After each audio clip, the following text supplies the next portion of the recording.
So picking up on Tasiolas' article, Taking Rights Out of Human Rights, this is part two of my discussion. Again, there's a lot going on in this article. Check out the previous video for some of the other reflections on this article. All right, so taking rights out of human rights.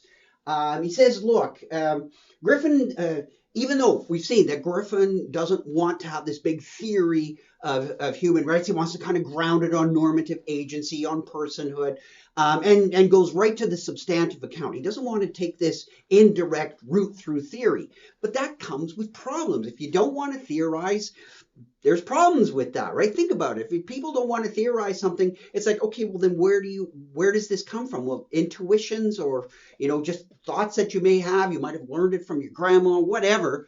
So the avoidance of theory might be good in some ways, but it comes with baggage.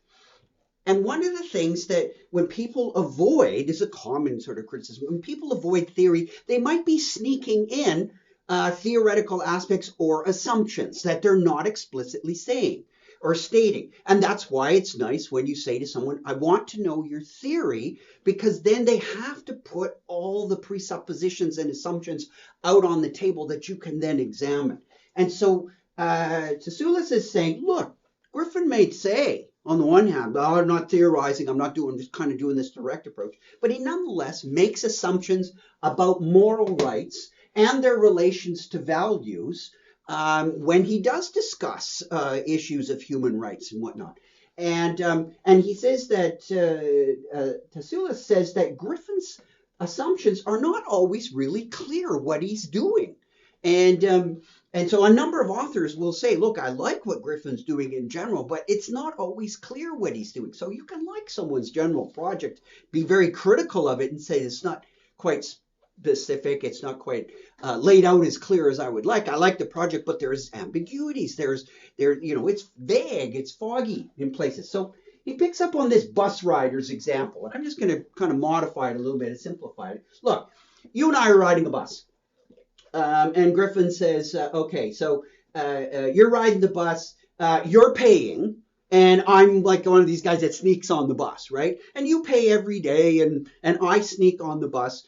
And as you know, if the bus system can't keep running, if everyone's sneaking on, someone's got to pay because drivers have to be paid, and the fuel for the bus system and roads and et cetera, et cetera. So somebody has to pay for this.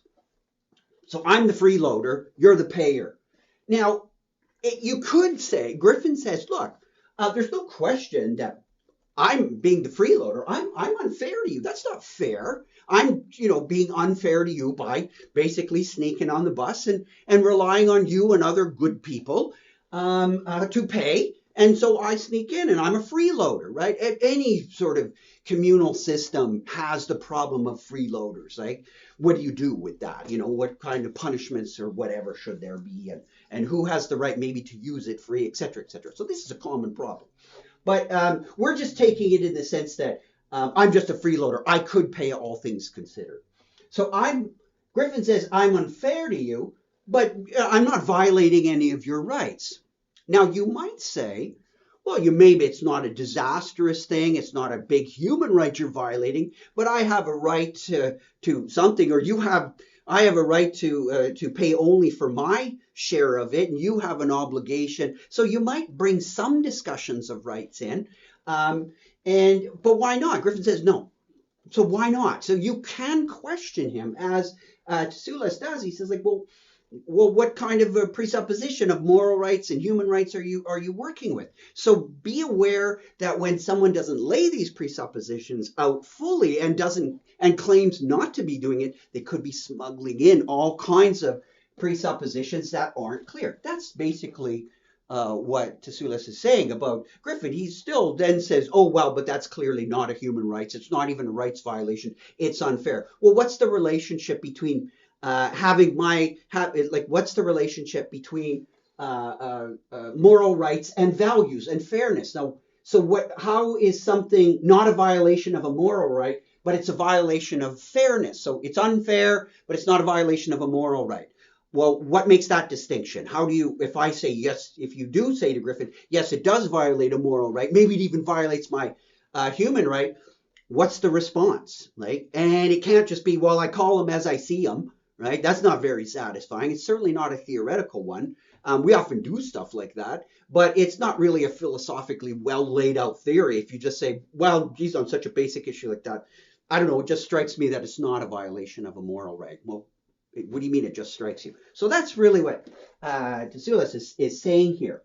And he says, okay, so does that mean, though, when we start talking about human rights, we're going to get bogged down in all these philosophical issues, right? You know, you're going to have to crawl into the basement of all these ideas and things like, and you're going to get bogged down and you know, you may never get out, right? You may never, like, what are the fundamental ideas that we should base human rights on?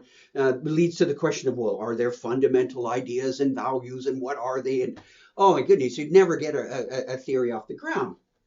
So Tasiolas says, you know, am I, you know, by questioning Griffin here about these assumptions, am I just going to make the problem worse and move it from kind of these unspecified assumptions to like digging in and we never get anywhere?